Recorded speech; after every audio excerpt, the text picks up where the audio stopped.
పూర్తిగా జట్టు కట్టినటువంటి భారతీయ జనతా పార్టీ జట్టు కట్టినటువంటి చంద్రబాబుని అధికారంలోకి తీసుకొచ్చారు. ఏది ఎన్టీఆర్ దించాడు. తద్వారా ఆయన ఒక సర్టిఫికేట్ తెచ్చుకున్నారు ప్రజల నుంచి. ఎన్టీఆర్ అంటే ఎన్టీఆర్ చనిపోయారు కాబట్టి తను పాలన పరంగా అద్భుతమైనటువంటి వాడిని అన్నటువంటిది ప్రూవ్ చేసుకుని 99లో సర్టిఫికేట్ తెచ్చుకున్నారు. మళ్ళీ అధికారంలోకి వచ్చారు. అయితే ఓవరాల్ రిజల్ట్లో చూస్తే బీజేపీ గెలిచిన సీట్లతో పోల్చుకుంటే తెలుగుదేశం సీట్ల పర్సంటేజ్ తక్కువ. నేను అంటాను, సీట్లు కాదు. ఆ లెక్కను చూసుకున్నప్పుడు భారతీయ జనతా పార్టీ అటల్ బిహారీ వాజ్పేయి 13 రోజుల పాలన, 13 నెలల పాలన, ఈ రెండిటి ఇంపాక్ట్ వలన గెలుపొందారు ఆ రోజున.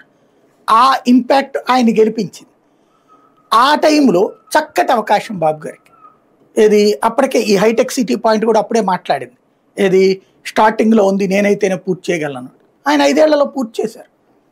ఆ తర్వాత ప్రజలు ఈ రోజు వరకు ఆయన్ని తెలంగాణలో ఆయన్ని కానీ తెలుగుదేశాన్ని కానీ పొరపాటును కూడా అధికారంలోకి రానియట్లేదు. ఏమైంది? తెలంగాణ బాగుపడలేదా? లక్షల కోట్లకు ఆర్థిక వ్యవస్థ లేదా? ఇప్పుడు ఆయన ఏమంటుంటారు? నా వల్లే అని చెప్తారు. ఈయన ఉన్నప్పుడు లేదు అది, ఈయన దిగిపోయాక పెరిగింది అక్కడ. అదేమంటే నేను అలాగా ఆలోచించబట్టి అంటారు. ఈయన ఆలోచనల్ని అమలు చేసేవాళ్ళు ఉండాలిగా, వాళ్ళు వేరే ఆలోచనలు చేశారుగా. ఇప్పుడు ఈయన 10 కిలోమీటర్లు రోడ్డు వేస్తే ఆయన